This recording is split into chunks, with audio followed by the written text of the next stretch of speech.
ஆத்ம வணக்கம். ஆத்மபிதா சுவாமி சிவானந்த பரமஹம்சர் அவர்கள் அருளிய சித்த வித்தியார்த்திகளின் நடவடிக்கை கிரமங்கள். நாள் 8, சட்டம் 5, பிரிவு ஆ. பிறகு மாதம் மாதவிடாய் உண்டாகும் பொழுது தீண்டல் என்று சொல்லி தனியே விலக்கி வைக்கக்கூடாது. அவர்கள் மாதவிடாயான சமயத்தில் உண்டான அழுக்குகள் போக வேண்டி மாதவிடாயான உடனேயே முழுகி குளித்து மற்றவர்களுடன் சேர்ந்திருக்க வேண்டியதாகும். சட்டம் 5, பிரிவு ஆ. மாதவிடாய் என்று சொல்லி தனித்து தூர நிறுத்துவது யாதொரு ஆலோசனையும் இல்லாததனால் ஆகும். ஏனெனில் மாதவிடாய் என்று தெரிந்தது எதனால் என்றால் இரத்தம் வெளியில் வந்ததால். அந்த இரத்தம் எங்கிருந்து வந்தது என்றால் அவர்களுடைய உள்ளிலிருந்து வந்தது. அந்த இரத்தமே அசுத்தமானால் அது உள்ளிருக்கும் பொழுதும் அசுத்தம்தான் அல்லவா? அந்த அசுத்த இரத்தம் வெளியில் வந்தது முதல் 4ஆம் நாள் குளித்தவுடன் சுத்தமாகிறது என்று சொல்லுவது எவ்வளவோ முட்டாள்தனமாகும். அது உள்ளிருக்கும் பொழுது தீட்டு என்று சொல்லி வேறுபடுத்தி வைப்பதில்லை. தவிர வெளியில் வந்த இரத்தத்தின் மீதி உள்ளேயும் இருக்கிறது. அப்பொழுதும் தீட்டு என்று சொல்லுவதில்லை. அதுவுமின்றி மாதவிடாயான 4ஆம் நாள் குளித்து எல்லோருடனும் சேர்ந்திருக்கிறார்கள். ஆனால் 4 நாட்களில் இரத்தம் வருவது நின்று விடுவதில்லை. சிலருக்கு 7-8 நாட்கள் வரையிலும், மற்ற சிலருக்கு 10-15 நாட்கள் வரையிலும் இரத்தம் வந்து கொண்டிருக்கிறது. அப்பொழுது தீட்டு சொல்லி தனித்து நிறுத்துவதில்லை. தவிர தூவாலை, அதாவது வெள்ளையும் அது அதிகமாகிவிட்டால் இரத்த மேகம், அதாவது பெரும்பாடும் ஆகிறது. அப்பொழுது இரத்தம் மட்டுமே போகும். அதுவும் மாதவிடாய் ஆகும் பொழுது இரத்தம் வருகிற வழியாகத்தான் வருகிறது. அப்பொழுது தீட்டு என்று சொல்லி தனித்து நிறுத்துவதில்லை. ஆனால் இவ்வாறு யாதொரு ஆலோசனையும் இல்லாமல் மேற்கூறிய அனாச்சாரம் இந்து மதத்தவர்கள் என்று அபிமானித்து வருபவர்களிடத்தில் மட்டுமே நடந்து வருகிறது.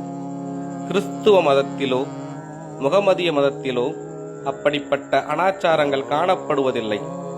அவர்களில் மாதவிடாயான பெண்கள் அதே சமயத்தில் குளித்து யாதொரு தீட்டும் இல்லாமல் மற்றவர்களோடு சேர்ந்திருக்கிறார்கள்.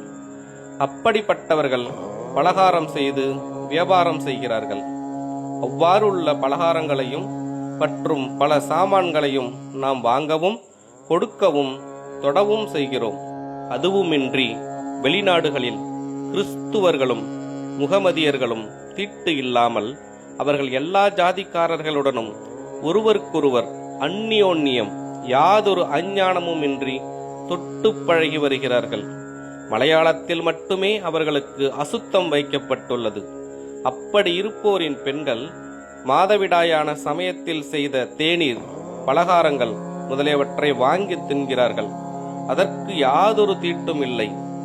இந்து மதஸ்தவர்கள் என்று அபிமானிக்கின்றவர்களுடைய தாயார், தமக்கை, தங்கை, மனைவி, புத்திரி முதலானவர்கள் மாதவிடாயானால் அவர்களை மற்றவர்களுடன் தொடக்கூடாது என்றும் அவர்களுடைய நிழலும் படக்கூடாது என்றும் தீர்மானித்து அவர்களுக்கு வீட்டினுடைய ஏதாவது ஒரு இடத்தில் ஒரு சாக்கோ, ஒரு கம்பளி துண்டோ, கிழிந்த பாயோ கொடுத்து படுக்க வைக்கிறார்கள்.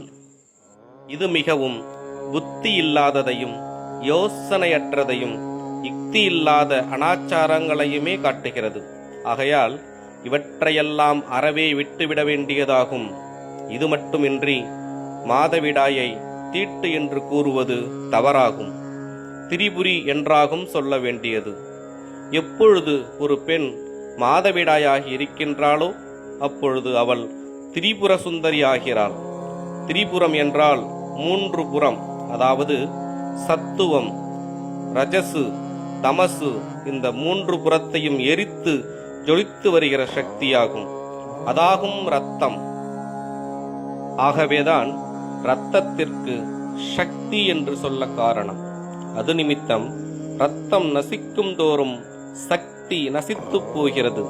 அப்படி சக்தியாயிருக்கின்ற இரத்தம் மதித்து கொதித்து முற்கூறிய சத்துவம், ரஜசு, தமசு என்னும் 3 குணங்களையும் தகர்த்து அந்த சக்தியாயிருக்கின்ற இரத்தம் வெளியே வருகிறது. அதனால்தான் மாதவிடாயானது என்பதற்குரிய அடையாளமாக இரத்தம் காண்பதற்கு இடையாயிற்று.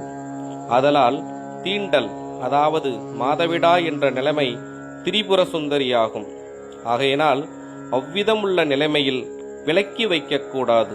அப்படி உள்ளவர்களை பத்தியங்களோடு கூடி சடத்தை அசைய விடாமல் மிகவும் சந்தோஷமாகவும் சுகமாகவும் வைத்திருக்க வேண்டியதாகும். சட்டம் 6. சித்தவித்தை அபியாச ஆலயத்தை ஸ்தாபிக்க அனுமதி கொடுக்க வேண்டும் எனில், ஜாதி மத வேறுபாடு இல்லாமல் தாழ்ந்தவர்கள் என்று அபிமானித்து ஸ்தாபிக்கப்பட்டவர்களிடமிருந்து உயர்ந்தவர்கள் என்று அபிமானித்து வருபவர்கள் விவாகம், திருமணம் செய்ய வேண்டும். நடவடிக்கை கிரமங்கள் தொடரும். ஆத்ம வணக்கம்.